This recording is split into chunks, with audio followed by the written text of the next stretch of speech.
যদি পেসারের কথা বলেন অবশ্যই, যখন পারছে না তখন নতুন একটা কিছু ট্রাই করে দেখ।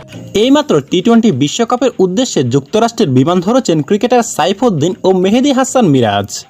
শুরুতে স্কোয়াড থেকে বাদ পড়লেও গুরুত্বপূর্ণ প্লেয়ারের ইনজুরিতে শেষ মুহূর্তে বিসিবির চাওয়াতে টি-20 বিশ্বকাপের দলে ফিরেছেন সাইফুদ্দিন ও মেহেদী হাসান মিরাজ। ইতিমধ্যে তারা দলের সঙ্গে যোগ দিতে পাড়ি জমিয়েছেন যুক্তরাষ্ট্রে। বিস্তারিত জানুন ভিডিওর বাকি অংশে। দর্শক, নানা নাটকীয়তার পর শেষমেশ সাইফুদ্দিন ও মেহেদী মিরাজকে বিশ্বকাপের দলে জায়গা করে দিয়েছে বিসিবি বস পাপন। খুশি দেশের ক্রিকেট ভক্তরা। মূলত যুক্তরাষ্ট্রে অনুষ্ঠিত আসন্ন টি-20 বিশ্বকাপের জন্য অনেকটা চমক দিয়েই গত 14 মে দল ঘোষণা করেছিল বাংলাদেশ ক্রিকেট বোর্ড। কিন্তু এই চমকটা যে এমন হবে সেটা কেউ স্বপ্নেও কল্পনা করতে পারেনি। কেননা দল ঘোষণার ঠিক আগ মুহূর্তে স্কোয়াডে ছিলেন পেস বোলিং অলরাউন্ডার সাইফুদ্দিন।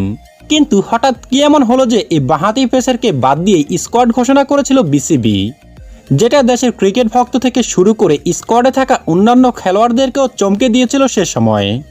অন্যদিকে জিম্বাবুয়ে সিরিজের আগে থেকে দল ছুটছিলেন অলরাউন্ডার মেহেদী মিরাজ। সেটা না হয় ঠিক ছিল, ওয়ার্ল্ড কাপের স্কোয়াডে নেই মেহেদী মিরাজ, কিন্তু বোর্ড দলে নিল কাকে?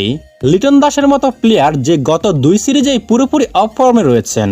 অন্যদিকে জাতীয় দলের আশপাশে না থাকা তানভীর ইসলাম যেখানে জায়গা পায়, সেখানে সাইফুদ্দিন মিরাজদের নিয়ে বিসিবি অনেকটা দায়িত্বহীন সিদ্ধান্তই নিয়েছেন বলা চলে।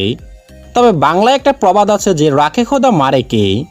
এবার অনেকটা এরকমই হয়েছে সাইফুদ্দিন মিরাজদের সাথে। কেননা বিশ্বকাপে ইনজুরি নিয়ে সহ অধিনায়ক হিসেবে যাওয়া তাসকিন আহমেদের চোটটা অনেকটা গুরুতর হয়ে গেছে এ মুহূর্তে, যার কারণে শেষমেশ সাইফুদ্দিন ও মেহেদী মিরাজকে আবারও দলে ডাকলো বিসিবি কর্তা পাপন। এখন বলতে পারেন তাসকিনের পরিবর্তে যাবে সাইফুদ্দিন, কিন্তু মিরাজ কেন? হ্যাঁ দর্শক, বিশ্বকাপের দলের সঙ্গে রিজার্ভ প্লেয়ার হিসেবে গেছেন আফিফ হোসেন ধ্রুব ও হাসান মাহমুদ। আর এবার মেহেদী মিরাজকেও সেই তালিকায় অন্তর্ভুক্ত করা হবে।